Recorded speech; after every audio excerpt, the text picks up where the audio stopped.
Assalamualaikum warahmatullahi wabarakatuh. Apa kabar kalian semua? Syukur alhamdulillah kita bisa berjumpa lagi di channel ini.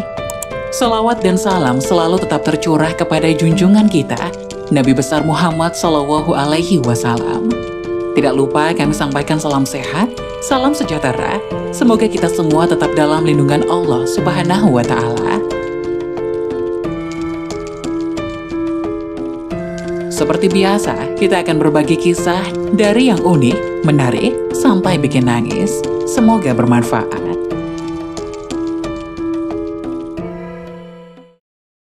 Kisah nyata, penggali kubur melihat mayat diazab, kondisinya mengerikan.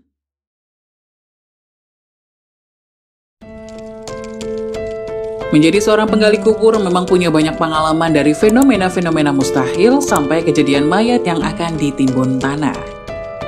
Kisah nyata kali ini diceritakan langsung oleh seorang penggali kubur yang mengaku melihat kondisi mayat yang dimakamkannya terkena azab. Pak Andi, ia bercerita tentang fenomena yang pernah dilihatnya dari mayat yang ia kebumikan. Pak Andi mengatakan jika mayat-mayat itu terkena azab dari Allah Subhanahu wa Ta'ala. Ia pun ketakutan dan ingin segera insaf karena dirinya pernah melakukan perbuatan yang tidak terpuji, yakni kerap mencuri kain kafan setiap menggali kubur. Kain kafan itu kemudian ia jual. Merasa ketakutan, Pak Andi kemudian menemui seorang ahli ibadah untuk menyatakan keinginannya bertobat kepada Allah. Percakapan di antara Pak Andi dan ahli ibadah ini pun terjadi. Keduanya saling sharing tentang pengalaman dan apa kaitannya dengan azab Allah Subhanahu wa Ta'ala. Sepanjang aku menggali kubur untuk mencuri kain kafan, aku telah melihat 7 perkara ganjil yang menimpa mayat-mayat tersebut. Kata Andi kepada sang ustadz yang merupakan ahli ibadah di kampungnya. Ia melanjutkan, dirinya merasa sangat insaf atas perbuatannya itu. Aku ingin sekali bertobat, kata Andi menyesal. Si penggali kubur itu kemudian menceritakan pengalamannya selama melakoni pekerjaan tersebut. Menurutnya banyak sekali hal-hal yang terjadi ketika mayat dikebumikan. Pertama kali, si penggali kubur yang melihat mayat pada siang harinya menghadap kiblat. Tetapi apabila menggali semula kuburnya itu pada malam hari, wajah si mayat membelakangi kiblat. Mengapa terjadi begitu, Pak Ustadz? Tanya Andi. Sang Ustadz pun menjelaskan bahwa mereka itu golongan yang telah mensyirikkan Allah Subhanahu wa Ta'ala sewaktu hidup.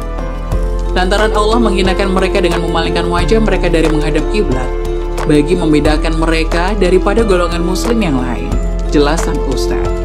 Pak Andi juga menceritakan bahwa dirinya pernah melihat keelokan wajah mayat yang berubah menjadi buruk. Golongan yang kedua, aku melihat wajah mereka sangat elok semasa mereka dimasukkan ke dalam liang lahat. Namun ketika malam hari, ketika aku menggali kubur mereka, aku melihat wajah mereka telah berubah menjadi buruk. Mengapa begitu halnya, Pak Ustadz? Tanyanya. Jawaban Pak Ustadz pun menohoknya. Menurutnya mereka itu golongan orang-orang yang meremehkan dan meninggalkan sholat sewaktu hidupnya. Sesungguhnya sholat merupakan amalan yang pertama kali dihisab. Jika sholatnya sempurna, maka sempurnalah amalan-amalan kita yang lain, terangnya. Si penggali kubur itu kemudian bertanya lagi, wahai Ustadz, golongan yang ketiga yang aku lihat pada waktu siang, mayatnya kelihatan seperti biasa saja. Apabila aku menggali kuburnya di waktu malam, aku lihat perutnya terlalu menggelembung, keluar pula ulat yang terlalu banyak dari perutnya itu, ungkapnya. Bahkan pernah si penggali kubur melihat mayat yang jasadnya bertukar menjadi batu bulat yang hitam warnanya. Mengapa terjadi begitu? Ia juga melihat mayat yang kukunya amat panjang hingga membelit-belit seluruh tubuhnya dan keluar segala isi dari tubuh badannya. Wahai pemuda, itulah golongan manusia yang durhaka kepada kedua ibu bapaknya sewaktu hayatnya.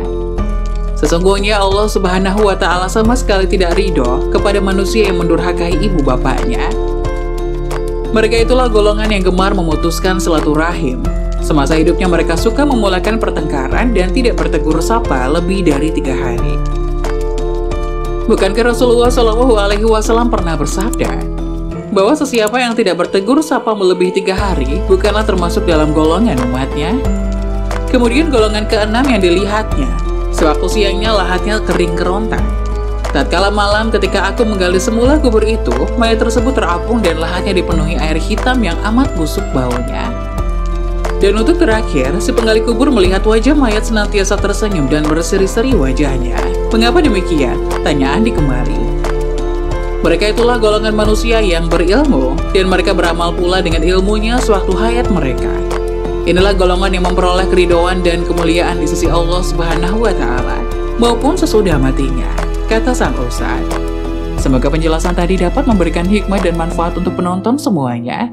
Jangan lupa like, subscribe video ini agar tidak ketinggalan informasi-informasi bermanfaat selanjutnya. Sekian dari kami, terima kasih. Wassalamualaikum warahmatullahi wabarakatuh.